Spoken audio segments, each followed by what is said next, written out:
कुछ मनुष्य सभी इंद्रियों को वश में करके प्राणवायु के कार्यों को मन के संयम द्वारा आत्मा को जानने की इच्छा से आत्मयोग रूपी अग्नि में हवन करते हैं। 27 द्रव कुछ मनुष्य धन संपत्ति के दान द्वारा, कुछ मनुष्य तपस्या द्वारा और कुछ मनुष्य अष्टांग योग के अभ्यास द्वारा यज्ञ करते हैं। कुछ अन्य मनुष्य वेद शास्त्रों का अध्ययन करके ज्ञान में निपुण होकर और कुछ मनुष्य कठिन व्रत धारण करके यज्ञ करते हैं। 28 बहुत से मनुष्य अपान वायु में प्राणवायु का, उसी प्रकार प्राणवायु में अपान वायु का हवन करते हैं तथा अन्य मनुष्य प्राणवायु और अपान वायु की गति को रोककर समाधि में प्रवृत्त होते हैं। 29 कुछ मनुष्य भोजन को कम करके प्राणवायु को प्राणवायु में ही हवन किया करते हैं। ये सभी यज्ञ करने वाले यज्ञों का अर्थ जानने के कारण सभी पाप कर्मों से मुक्त हो जाते हैं। 30 यज्ञे कुरुश्रेष्ठ अर्जुन, यज्ञों के फल रूपी अमृत को चखकर यह सभी योगी सनातन परब्रह्म परमात्मा को प्राप्त होते हैं। और यज्ञ को न करने वाले मनुष्य तो इस जीवन में भी सुखपूर्वक नहीं रह सकते हैं, तो फिर अगले जीवन में कैसे सुख को प्राप्त हो सकते हैं। इसी प्रकार और भी अनेकों प्रकार के यज्ञ वेदों की वाणी में विस्तार से कहे गए हैं। इस तरह उन सबको कर्म से उत्पन्न होने वाले जानकर तो कर्म बंधन से हमेशा के लिए मुक्त हो जाएगा। ज्ञान की महिमा।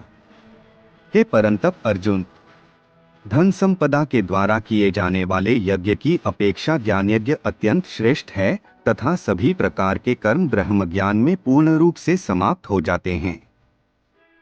33 यज्ञों के उस ज्ञान को तू गुरु के पास जाकर समझने का प्रयत्न कर, उनके प्रति पूर्ण रूप से शरणागत होकर सेवा करके विनीत भाव से जिज्ञासा करने पर वे तत्वदर्शी ब्रह्मज्ञानी महात्मा तुझे उस तत्वज्ञान का उपदेश करेंगे।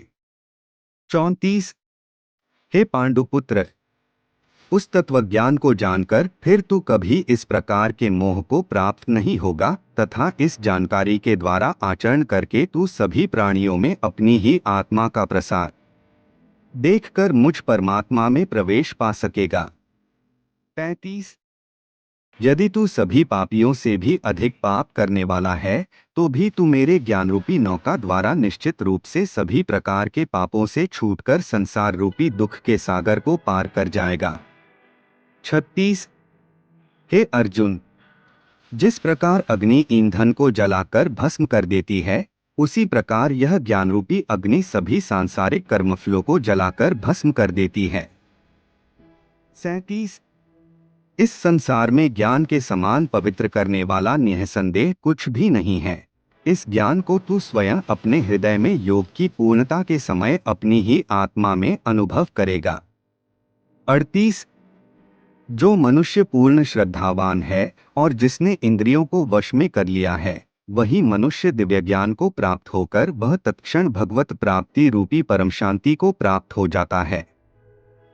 39 जिस मनुष्य को शास्त्रों का ज्ञान नहीं है, शास्त्रों पर श्रद्धा नहीं है और शास्त्रों को शंका की दृष्टि से देखता है, वह मनुष्य निश्चित रूप से भ्रष्ट हो जाता है। इस प्रकार भ्रष्ट हुआ संशयग्रस्त मनुष्य न तो इस जीवन में और न ही अगले जीवन में सुख को प्राप्त होता है।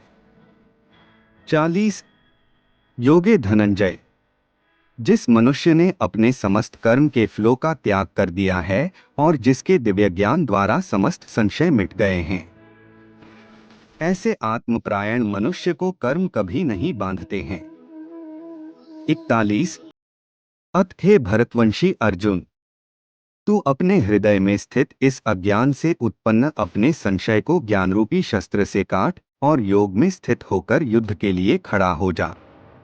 42 इस प्रकार उपनिषद, ब्रह्म विद्या तथा योग शास्त्र रूप श्रीमद् भगवद गीता के श्री कृष्ण अर्जुन संवाद में दिव्य ज्ञान योग नाम का चौथा अध्याय संपूर्ण हुआ। हरि तत्सत।